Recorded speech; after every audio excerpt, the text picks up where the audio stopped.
We're hearing that Russia wants to force Ukraine to hold new elections in order to sign any kind of a peace deal. Is that something that the U.S. would ever support?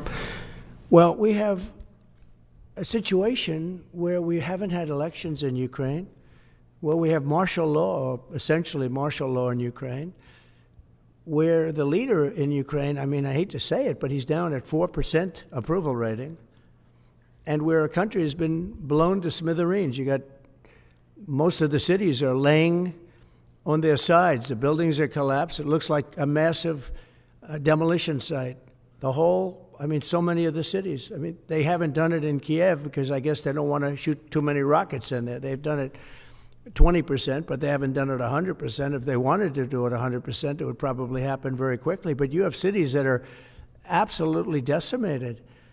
And yeah, I would say that, when they want a seat at the table, you could say the people wouldn't the people of Ukraine have to say, it's been a long time since we've had an election. That's not a Russia thing. That's something coming from me and coming from many other countries also.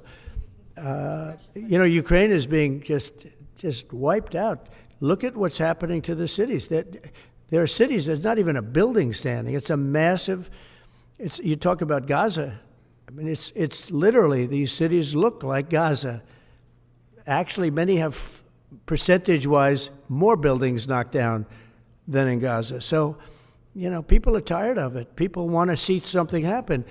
And, the other thing that it's been bothering me for a long time, because I solved the problem with NATO. They paid hundreds of billions of dollars into the funds of NATO when I said, you got to pay, because the United States was paying for European countries, and then they take advantage of us on trade. But I've seen it. Look, they have to pay. They have to find out, where is the money going to? We have, I believe, President Zelensky said last week that he doesn't know where half of the money is that we gave him. Well, we gave them, I believe, $350 billion, but let's say it's something less than that, but it's a lot.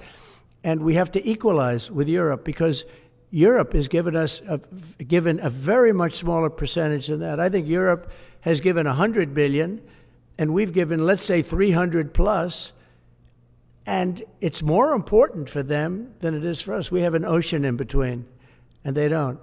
But where is all the money that's been given? Where is it going? And I've never seen an accounting of it. We give hundreds of billions of dollars. I don't see any accounting. So I want to see peace. Look, you know why because I don't want all these people killed anymore.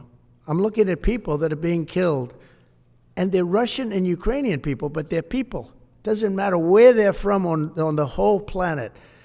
And I think I have the power to end this war. And I think it's going very well.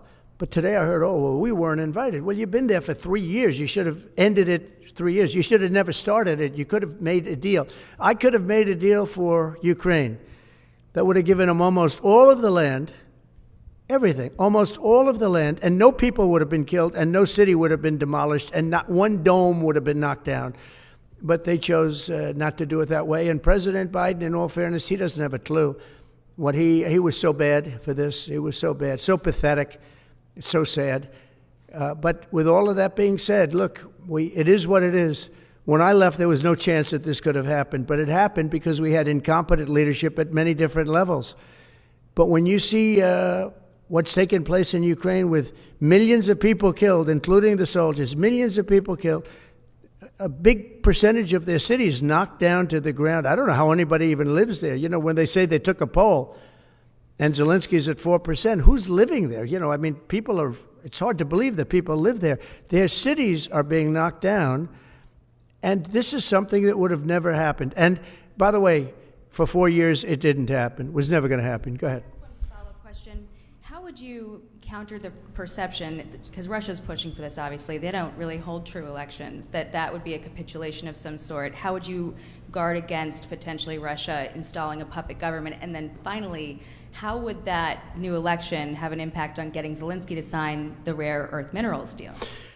Look, you have leadership, and I like him personally. He's fine. But I don't care about personally. I care about getting the job done. You have leadership now that's allowed a war to go on that should have never even happened, even without the United States. Look, we had a president who was grossly incompetent, He had no idea what he was doing. He said some very stupid things, like going in for portions and all of the things. He made a lot of bad statements, but he's grossly incompetent, and I think everyone knew that. This is something that should have never happened, would have never happened. And I used to discuss it with Putin. President Putin and I would talk about Ukraine. It was the apple of his eye, I will tell you that. But there was never a chance of him going in. And I told him, you better not go in. Don't go in. Don't go in. And he understood that. He understood it fully. But I'm only interested, I want to see if I can save maybe millions of lives. This could even end up in a World War III. I mean, to be honest with you, you've been hearing now Europe is saying, well, I think we're going to go in and we're going to go. All of a sudden, you're going to end up in World War III over something that should have never happened. And, it's a very sad situation. Yeah, please.